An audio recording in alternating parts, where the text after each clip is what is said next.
Today's show is brought to you by a new podcast produced by MJBulls Media called Hemp Barons. It's a weekly show about the hemp companies, products, and entrepreneurs who are using this amazing plant to change the world. Listen to a new show every Tuesday on iTunes, Spotify, and Stitcher. And if you like the show, please subscribe, rate, and review. We're not just depending on the harvest in October, November to create revenue for this year. We're going to create revenue much, much earlier because we are going to have seeds ready that will be purchased. And we also have a clone program.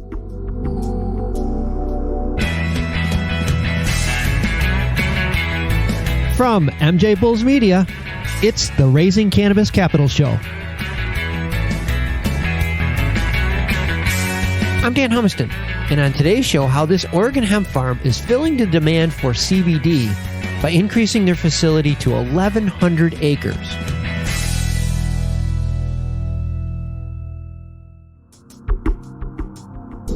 Today on Raising Cannabis Capital, we are joined by Jeffrey Yarosz, CEO of 4T Holdings, and Eric Kirkland, the CFO and General Counsel. Guys, welcome to the show. Thanks for having us. Well, it's fun to have two people on the show. This is great. But let's jump right into it. With the passing of the Farm Bill at the end of 2018, which effectively made hemp legal, it's created this unprecedented demand for hemp. I mean, farmers can't grow it fast enough. And 4T Holdings is in Oregon. And Jeffrey, you've been growing hemp for a couple of years already. So unlike a lot of the farmers that are jumping in now, you're in a state, it was already legal. You're already growing it. So you have a huge jump on the field. Yes, we feel that we saw the legalization coming for quite a while now. And with that, we were able to put together an excellent team on the business side and an excellent team on the cannabis side to really prepare for this year and next year, which we feel are going to be really great years for our company. Can you talk a little bit about your team? You know, maybe if I could drop in on that one, because I have seen it develop, and we started talking 6, 7, 8 months ago, and he was telling me, here's the team that he's put together and why. And when I saw and he described the team, I was pretty blown away. And I think that is the real big distinguishing point. I mean, it's more than just the equipment. It's more than just the genetics. It's just more than just finding the best farmland and all the other things that you have to do well. It's really having a team that can execute at scale. It takes a village, and he's put together a really great team. The one ingredient that sometimes is lacking is the talent that's running. You've done it with 40 acres for a few years now, and now it's not just planting it, which is super difficult. It's harvesting it. This is a different crop than really people that have experience doing it. They're not alive any longer, because this hasn't been harvested for a long time. That's true. We've really put a lot of R&D into mechanizing the planning process. We have custom seeding that was university tested. Our genetics are really tailored to the area we're growing in. There's going to be a lot of people trying to grow this when they hear how much it's worth an acre. A lot of them don't know that it costs about $20,000 an acre to do it. But, they're going to hear the margin on that, which is unbelievable. And the thing is our genetics are climatized for the area we're growing. If you took our seeds and tried to grow them in Virginia or Florida or Texas or North Dakota, you wouldn't get the same yield. You wouldn't get the same results. We have custom transplanting from a company out of Italy, and we're actually have a custom harvesting company who's going to be running about 3 different prototypes on our early crop to get it right for the big harvest, to really be able to grab the buds and preserve them. And up until this point, there has not been anything on the market that can really do that. They're taking combines, they're going out, they're cutting them by hand, and we're just not going to do that because we're doing a lot of acreage, and you just cannot do it that way. All that comes from experience. And I'm going to jump you ahead here, but you mentioned earlier just how insanely profitable this is. But just give our listeners an idea of what biomass right now. First off, explain to them what biomass is, and then what you can expect in the value of this. So biomass for most of the industry is going to be the whole plant. The whole plant, though, does not contain cannabinoids, in the most popular one being CBD. The CBD is mostly concentrated in the buds of the plant. We are going to be concentrating on harvesting just the buds, so we get a higher concentration of CBD. Why is it important to get a higher concentration of CBD? Because CBD is priced by percentage points. So in other words, if I were to hit 14 percentage points, I'd get 350 times 14, which would be, you're going to make me do some quick mental math here. That's okay. That's okay. I get the picture. Yeah. Just a quick reminder that you can view each of the company's confidential pitch decks, including how much they're raising and the terms of their deals, on the MJBulls website. Go to MJBulls.com to find the cannabis investment opportunity that's right for you. One thing that I'm seeing is that there's going to be a constraint in the amount of extraction that's going to be available in the marketplace, just because the cannabis marijuana industry is something that people kind of gauge in pounds. We're talking about tons here. So the equipment is going to be different that does the extraction.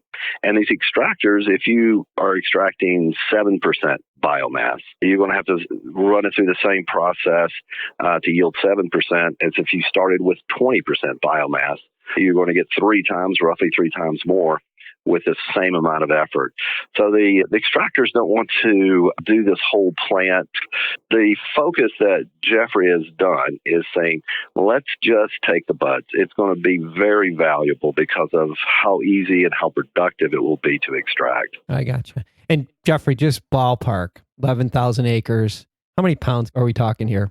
We're talking anywhere between 2,000 to 4,000 pounds of dry biomass per acre. Holy cow. That's crazy. And that's not your own. You do not get those yields in a lot of other places, but in Southern Oregon, that's par for the course. Well, you've done your homework and you know it. And those aren't your only income streams. You have potential to sell the seeds that you guys have created, and you also can sell the flower. Explain those two channels and, Sure. and give us an idea and a forecast for what they can expect from those two channels. Sure. So we have a number of seed projects currently. We have what are called feminized seeds. That just means the majority of the seeds are female, because you want to plant females when you're going for biomass, because they produce the larger buds and the higher yield. We have a feminized seed project. We have a regular seed project. Our first turn through those projects, we're expecting 280 pounds of feminized seeds. Feminized seeds are going for $28,000 a pound currently. Our two regular seed projects, we're expecting about 8 million from our first strand and about 50,000 pounds from our other strain. Regular seeds are still selling for between $2,000 to $10,000 a pound. We're not just depending on the harvest in October, November to create revenue for this year. We're going to create revenue much, much earlier, because we are going to have seeds ready that will be purchased. And we also have a clone program selling between $5 to $15 a piece. You can run the math on all those numbers, and it's pretty eye-popping. I stopped keeping count a while ago because I said the number's too big. Oh my gosh, congratulations. It is so exciting. But Thank you. The problem right now, though, is that this is moving so fast. You cannot take your time on this one. Like, I think I read someplace, like, correct me if I'm wrong, but you're going to start planting in a couple weeks. Is that the case? Next week. Oh my gosh. As you mentioned, $20,000 per acre. This is not an inexpensive venture to get started, but the other side of this is so profitable. What are you doing right now to raise capital? Maybe give our listeners an idea how they can get involved. Jeffrey, maybe I'll drop in on this one.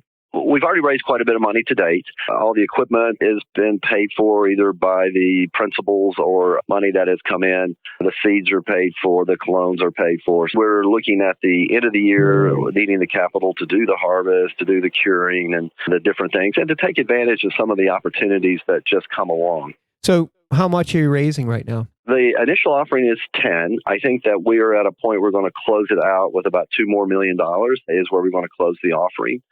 we're looking at, investors at about 200,000 as a minimum. We've made a few exceptions if the people have some strategic value beyond the capital. Mm-hmm. But we're looking about, for 5 to 10 good investors in the $200,000 to $400,000 range, to come in and participate. It sounds like a really good deal. I can't imagine that it's going to sit for very long. Just to kind of jump in on that point, under this particular offering, if it goes toward projection, you would have a return of your capital probably within 6 months. Well, that's unheard of. That's what I'm saying. That's why I think it's such a unique deal.